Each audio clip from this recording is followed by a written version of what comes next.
Am I overreacting after I found out my boyfriend's online friend group I became part of 2 years ago has been just him the whole time? I stared at the screen for a full minute before I even breathed. My hands were shaking so hard that I almost dropped my phone. I scrolled back up just to make sure I wasn't hallucinating, but no, it was all there. The entire group chat, every single message I'd laughed at, cried over, and shared secrets in for the past 2 years was him. Just him. Not Jamie, not Liz, not Derek, not even Ben the IT guy who gave me advice when my laptop broke. Every single person I thought I'd been talking to for years was my boyfriend, Ryan, pretending to be different people. My chest felt tight, my ears were ringing, I wanted to scream, to throw the phone across the room, but I just sat there, frozen, staring at the proof.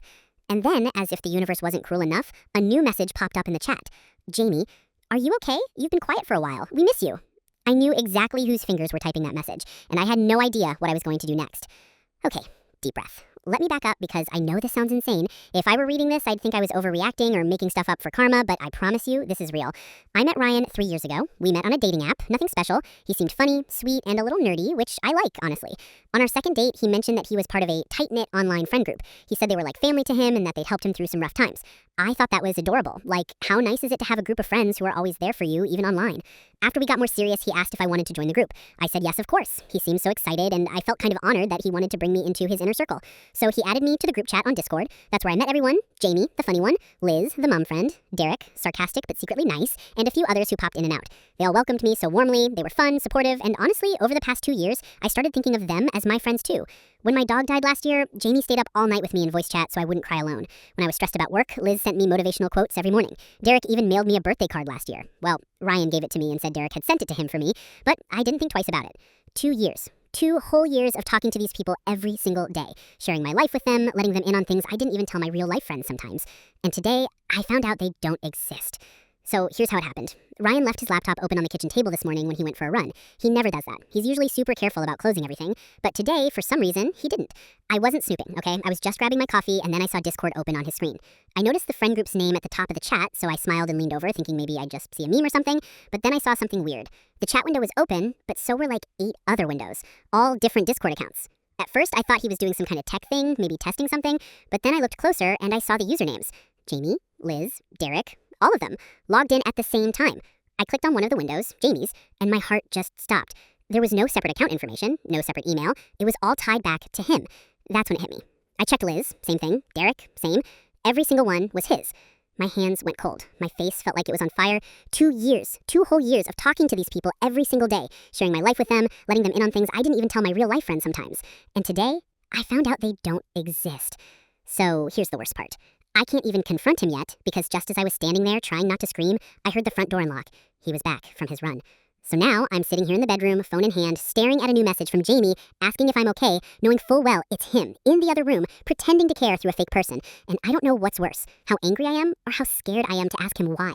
Do I walk out there and act normal? Do I pretend I didn't see? Or do I call him out right now? I don't know, but I know one thing. If I go out there, everything is going to change. That's when I heard it. A sound from the other side of the door. His voice, low, soft, talking to someone, but there's no one else here. Yeah, he whispered. She knows. And that's when my whole body went cold, because if he's talking to himself, who the hell is he telling? I didn't move. I didn't breathe. I just sat there on the edge of the bed, heart hammering so hard I thought he'd hear it through the door. She knows. 2 words. 2 words that made every muscle in my body lock up. Was he on a call? I didn't hear his headset beep. His laptop was still in the kitchen, open. There was no way he brought it back to the bedroom. He didn't have his phone when he went for a run, so who was he talking to? And then it hit me like a punch to the chest. What if he's still playing them? What if he's talking as them right now? My mind started spiraling. What if this isn't just online? What if he talks to them out loud, pretends they're here, like in the house? I pressed my ear against the door, careful not to make a sound. His voice drifted down the hallway. She knows. She saw the accounts. I don't think she's going to say anything yet. Silence. A long, terrifying silence. And then, softer. No, not yet.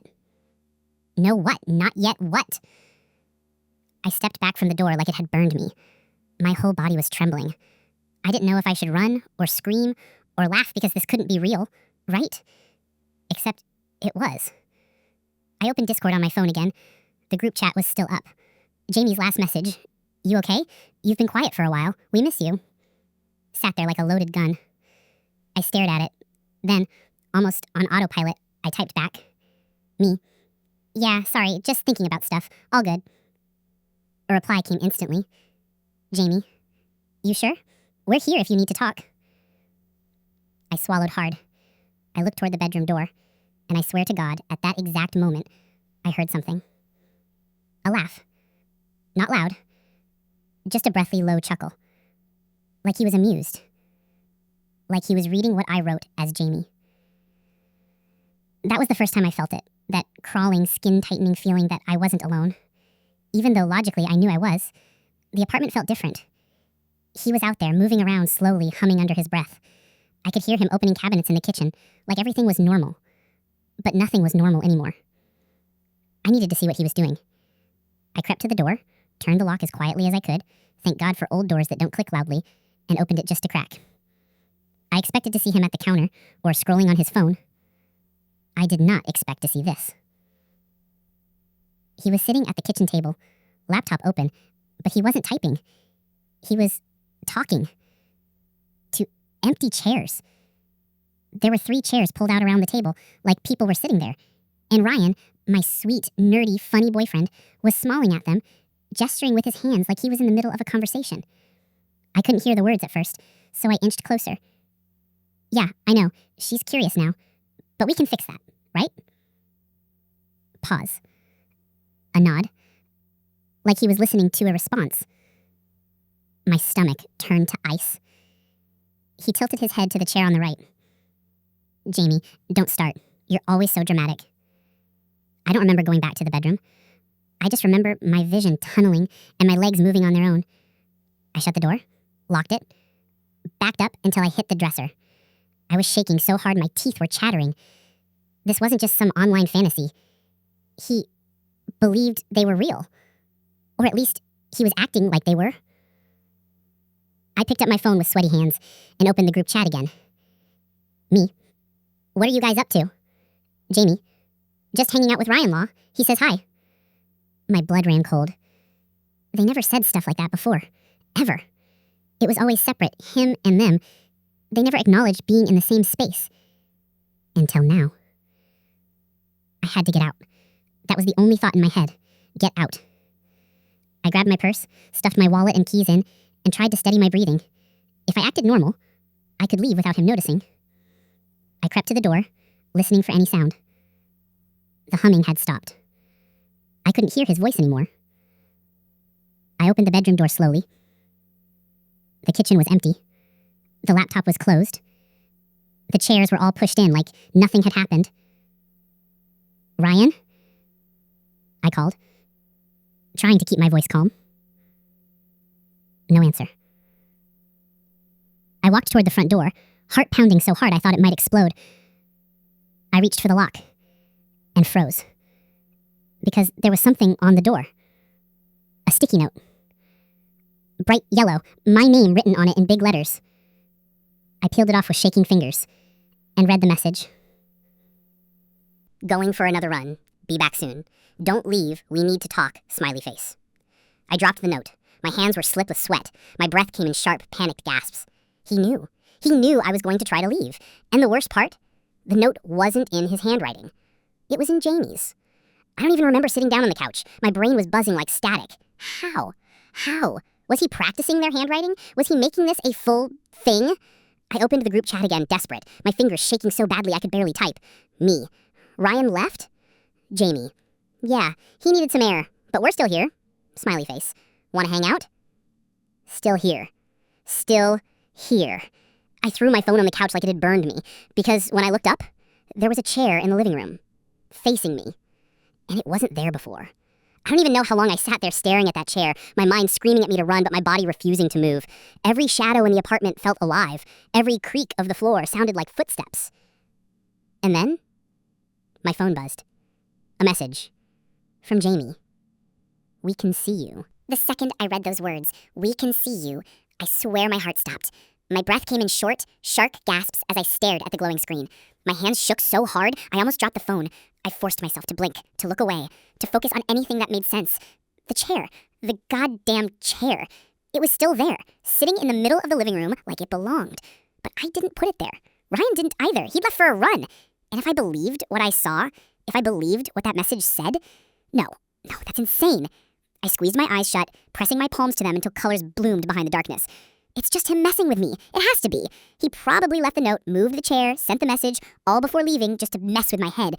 But then why did the handwriting look exactly like Jamie's? Why did it look like a font burned into my memory from hundreds of little notes and doodles in the group chat? My stomach twisted so violently I thought I might throw up. I couldn't take it anymore. I needed to get out. I didn't care if Ryan got mad. I didn't care if it made me look crazy. I just needed to leave. I grabbed my purse again and headed for the door. And that's when I heard the sound that froze me in place. The sound of a key turning in the lock. The door opened. Ryan stepped in, sweaty, smiling like nothing was wrong. "Hey, babe. What's up? You look pale." I couldn't move. I couldn't speak. My hands were clenched so tight around my purse strap that my knuckles turned white. I forced myself to blink, to look away, to focus on anything that made sense. I was gonna grab coffee, I lied, my voice cracking like dry wood. He tilted his head, studying me for a long, heavy moment. And then he smiled, soft and reassuring. "Cool," he said. "Mind if I shower first? Then we can go together." I nodded, too fast, my brain screaming at me not to fight this. "Great." He walked past me, brushing my arm lightly with his fingers as he headed down the hall. I didn't breathe until I heard the bathroom door close and the shower turn on. This was my chance. If I was gonna leave, it had to be now. But something kept me frozen, something heavier than fear. The message. We can see you. If Ryan's just messing with me, then fine, he's an asshole and I'll leave. But what if he's not? What if I'm losing it? What if Jamie and the others were never real in the first place? The thought clawed its way into my brain like a parasite. What if I made them up? What if I needed them so badly that I created them, and now I'm blaming him for something I did? My chest tightened, my vision blurred with hot tears. I had to know. I picked up my phone again, hands trembling. I opened Discord, the chat still glowing on the screen like an open wound. Me. If you're real, prove it. I stared at the typing indicator like my life depended on it. It blinked once, twice, then stopped. Silence. My heart sank. My breath hitched. I was about to throw the phone across the room when, "Jamie." "Okay." My pulse roared in my ears. Another message popped up. "Jamie, turn around." Every hair on my body stood on end. Slowly, so slowly, I could feel each vertebrae in my spine shift. I turned. The chair was empty, but the cushions were indented, like someone had just been sitting there. I bolted. I didn't think, I didn't breathe, I just ran for the door. My fingers fumbled at the lock, slick with sweat, when I heard it. The shower turned off. "Babe, where are you going?" His voice echoed after me, calm at first, then sharper. I didn't answer. I didn't stop. I tore down the steps 2 at a time, my lungs burning, my heart clawing at my ribs like it wanted out. I hit the lobby, shoved through the glass doors, and ran into the street like the building was on fire. I don't remember how far I went. I just know I ended up in a coffee shop 3 blocks away, crouched in a booth like a hunted animal. My hands shook so badly I spilled half the cup before I even got the lid off. I opened Discord again. The typing indicator was back. "Jamie, that was rude." Another message. "Jamie, you hurt Ryan's feelings." And then my phone rang. His name on the screen. Ryan. I stared at it, frozen, every instinct screaming not to pick up. But then the phone buzzed again, and this time it wasn't a call. It was a video chat request. From the group. Not from Ryan. From all of them. I don't know why I answered. Curiosity, fear, maybe something darker. But I tapped accept, and the screen filled with faces. Jamie, Alex, Claire. All of them. Smiling. All of them looking straight at me. Except something was off. Their faces were too still, too perfect, like filters stretched over something else. And then, slowly, in perfect unison, they all said the same thing. "He's coming." I dropped the phone. It hit the floor hard, the sound exploding in my ears, like a gunshot. Heads turned in the coffee shop, people stared, but I didn't care, because when I looked up, through the big glass window, I saw him, Ryan, standing on the sidewalk, smiling. And behind him, 3 shadows. I couldn't move. I couldn't breathe. My entire body locked up when I saw him through that glass. Ryan standing there like he'd known exactly where I'd be. And those shadows behind him. I blinked hard, thinking maybe it was just the reflection. Maybe it was just strangers passing by, but no, they weren't moving. They were waiting. I grabbed my phone off the floor, my hand shaking so badly I nearly dropped it again. The screen was still lit up, the video call still going, but the faces were gone. Just black squares now. Silent. The barista said something, I don't even know what. Maybe asking if I was okay, maybe telling me to calm down, but all I could hear was my pulse pounding in my ears like a drum. Ryan started walking toward the door. I bolted for the back exit. I shoved through a staff-only door and sprinted down a hallway that smelled like bleach and burnt coffee, praying there was another way out. There was. A steel door at the end, an emergency exit. I slammed against it so hard my shoulder popped, but it gave way, and I spilled out into an alley. Cold air slapped me in the face. I ran. I didn't care where. I didn't look back. I just ran until my lungs felt like they were going to tear apart. Finally, I ducked behind a dumpster and crouched there, shaking so hard I could barely stay upright. I needed to call someone. The cops? My sister? Anyone. But my brain kept screaming, what do I even say? Hi, my boyfriend might be stalking me with imaginary friends he made up. Hi, I think I'm losing my mind because I've been talking to people who don't exist. They'd locked me up before they locked him up. My phone buzzed in my hand. I almost threw it. A text from Ryan. Ryan, where are you, babe? You left your laptop open. Want to explain why you were searching for symptoms of delusional disorder? My blood ran cold. I didn't type back. I couldn't. My brain felt like static. I didn't search that. I know I didn't search that. But did I? The last few days were a blur. I barely remembered what I ate for breakfast this morning, let alone what tabs I'd opened. Another buzz. Ryan, it's okay if you're scared. Come home. We'll fix this together. Tears stung my eyes. For a second, just a second, I wanted to believe him.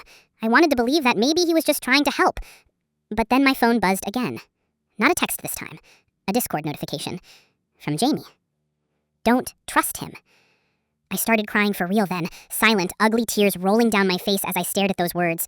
My breath came in jagged sobs I tried to swallow down. Who do I believe? Who the hell do I believe? My mind felt like a tug-of-war rope about to snap in half. Then a shadow fell across the alley. I looked up, and there he was, Ryan, standing in the mouth of the alley like something out of a nightmare. His voice was calm, too calm. Come on, babe, let's go home. I backed up until my spine hit the dumpster. My heart was screaming, run, but my legs wouldn't move. How did you find me? My voice sounded small, broken. He smiled. You shared your location with me a long time ago. Remember? I didn't, but maybe I did. God, I couldn't tell anymore. He held out his hand. Please, let's stop this. And that's when I saw them. The 3 shadows at the alley entrance. Not shadows anymore. Figures. Just out of focus, like the world couldn't quite decide if they were real. But they were there. Jamie, Alex, Claire, smiling. Ryan turned, glanced at the empty air like there was nothing there, then looked back at me. See what I mean? You're shaking. You're imagining things. Come home. I did the only thing I could think of. I screamed, loud, raw, my throat tore with it. People turned. I saw faces at the end of the street, people looking in. Ryan froze. For the first time, his calm cracked. He lunged forward, and I bolted. I don't even know how I got out of that alley. I just remember feet pounding pavement, people shouting, cars honking. Somehow I ended up in a crowd, and I kept running until my chest felt like it was going to tear apart. Finally, I ducked behind a dumpster and crouched there, shaking so hard I could barely stay upright. I needed to call someone. The cops? My sister? Anyone. But my brain kept screaming, what do I even say? Hi, my boyfriend might be stalking me with imaginary friends he made up. Hi, I think I'm losing my mind because I've been talking to people who don't exist. They'd lock me up before they locked him up. My phone buzzed in my hand. I almost threw it. A Discord call. From the group. I stared at it, my pulse pounding. I almost declined, almost threw the phone in the trash. But something in me needed to hear it, needed to know what they'd say. I swiped to answer, put it to my ear, and what I heard froze my blood. Not Ryan's voice, not Jamie's. All of them, together, whispering in perfect unison, he's lying, we're real, come back. And then, before I could hang up, I heard another voice on the line. Deeper, closer. Babe! It was Ryan. And then, silence. I looked up from the phone, across the library near the entrance. He was standing there. And he wasn't alone. 3 empty chairs, pushed back from a table like people had just gotten up. I don't even remember how I got back to the house. One second, I was in the library, heart pounding so loud I thought everyone could hear it. And the next, I was standing in front of our door. The same door I'd walked through 1,000 times. But now it felt like the mouth of something waiting to swallow me whole. The street was empty. Too empty. It was only 9 p.m. There should have been cars, neighbors walking dogs, something, anything. But there was nothing. Just me, the door, and silence so thick it felt like it was pressing against my ears. I gripped the doorknob. It was cold. Too cold for summer. And then, it turned on its own. Ryan stood there, smiling like I hadn't just run from him hours ago, like I hadn't screamed in his face and tried to disappear. His eyes were soft, calm. That same, I know what's best for you look that used to feel safe and now felt like poison. Welcome home, he said. My throat locked up. I should have run. I should have screamed again. But instead I walked in. Because the truth was, I didn't have anywhere else to go. The house smelled different. Not bad, just different. Like the air itself had been replaced. I took a step into the living room and froze. The chairs, 4 of them, pulled out from the table. And sitting in them, Jamie, Alex, Claire, smiling, like they'd been waiting for me this whole time. I stumbled back, my hand flying to my mouth. "No," I whispered. "You're not real. You're not—" "Babe," Ryan said gently, stepping behind me. His hand rested on my shoulder, heavy, warm. "Look at them." I didn't want to. God, I didn't want to. But my eyes wouldn't listen. They weren't blurry anymore. Not like in the alley, not like half-formed thoughts. They were solid. Skin, hair, eyes, smiles that didn't reach their eyes. Jamie tilted her head. "Told you we were real." My knees buckled. I grabbed the edge of the table to keep from falling. How is this? Ryan's breath brushed my ear as he leaned in. "You're always so curious. That's why I chose you." Something in my stomach dropped like a stone. "Chose me? What are you talking about?" My voice was shaking so bad I barely heard myself. Ryan walked around me, standing where I could see him, his smile stretching wider now, too wide. "You think you joined my friend group. You think I made them up." He chuckled. The sound scraped against my nerves like broken glass. "Oh, babe, they were always here. You were the last one to show up." Jamie stood. Her movements were too smooth, like a puppet with no strings. Alex followed. Then Claire. All three of them came toward me, their smiles splitting wider with every step. I backed up until I hit the wall. My nails scraped the paint as I tried to find something, anything to hold on to. "You're lying," I whispered. "You're insane." Ryan's smile didn't waver. "Am I? Or are you?" Jamie's hand touched mine. Cold. Too cold for a living person. And then something snapped in my head. A memory that didn't feel like mine. Laughing in a voice that wasn't mine. Faces I'd never seen but somehow knew. Screaming. And then darkness. I dropped to my knees. My head felt like it was splitting open from the inside. What am I? Ryan crouched in front of me, tilted my chin up with one finger. His eyes weren't soft anymore. They were empty. "Not who you think," he whispered. And then he said it. "You never existed before us." The world tilted. My stomach heaved, but nothing came up. "No, that's not—" "Think about it," Ryan said. "Where were you before we met? What's your earliest memory?" I tried. God, I tried. But everything before him was static, a blur. I remembered a name, a job, an apartment, but not the details. Not the smells, the sounds, the feelings, just in placeholders. Fake. All of it. Jamie knelt beside me, her smile soft now. "It's okay," she whispered. "We were confused at first, too." Alex flanked me, their hands resting on my shoulders, cold, heavy. "You belong with us," Claire said, her voice like glass cracking. "It's time to stop pretending." Ryan leaned closer until his forehead touched mine. His voice was the last thing tethering me to anything real. "Say it," he murmured. "Say you're ready."